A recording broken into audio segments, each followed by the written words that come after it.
माझी कविता सादर करतोय।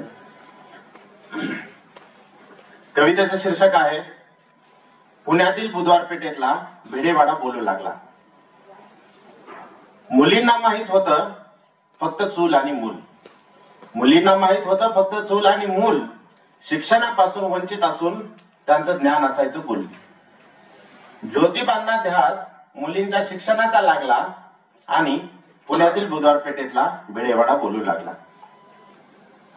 सावित्रीमाईंना दिले त्यांनी शिक्षणाचे धडे, सावित्रीमाईंना दिले त्यांनी शिक्षणाचे धडे, मग चूल आणि मूल या परंपरेला जाऊ लागले तडे। शिक्षण आणि मुली यांचं नातं जुळू लागलं आणि पुण्यातील बुधवार पेठेतल्या भिडेवाड्याचं ज्ञान बोलू लागलं। फुले दाम्पत्य शाळेसाठी जागा शोधू लागले तेव्हा दादाराव भिडे पुढे सरसावून आले।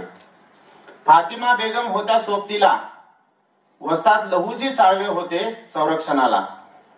अशा प्रकारे शाळेचा पाया भक्कम होऊ लागला, अशा प्रकारे शाळेचा पाया भक्कम होऊ लागला आणि पुण्यातील बुधवार पेठेतला भिडेवाडा बोलू लागला।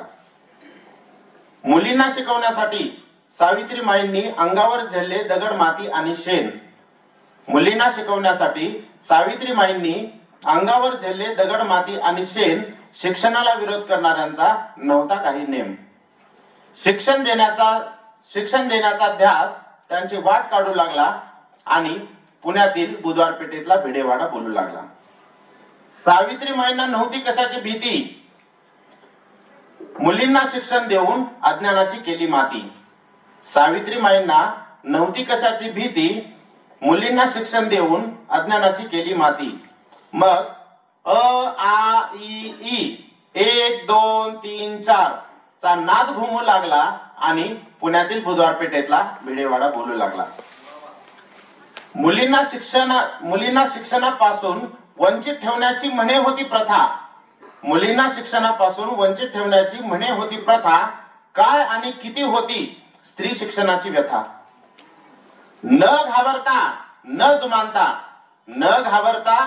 जुमानता त्यांनी शाळेचा लळा मुलींना लावला आणि पुण्यातील बुधवार पेठेतला भिडेवाडा बोलू लागला। शेवटचा कडवा सादर करतोय। शाळेत शिकून मुली बनल्या कलेक्टर, वकील आणि शिक्षिका। शाळेत शिकून मुली बनल्या कलेक्टर, वकील आणि शिक्षिका, पुरुषांच्या खांद्याला खांदा लावून होऊ लागल्या देशाच्याही रक्षिका। मग अंगणवाडी ते अग्निबाणा असा मुलींचा प्रवास सुरू होऊ लागला आणि पुण्यातील बुधवार पेठेतला भिडेवाडा बोलू लागला। धन्यवाद।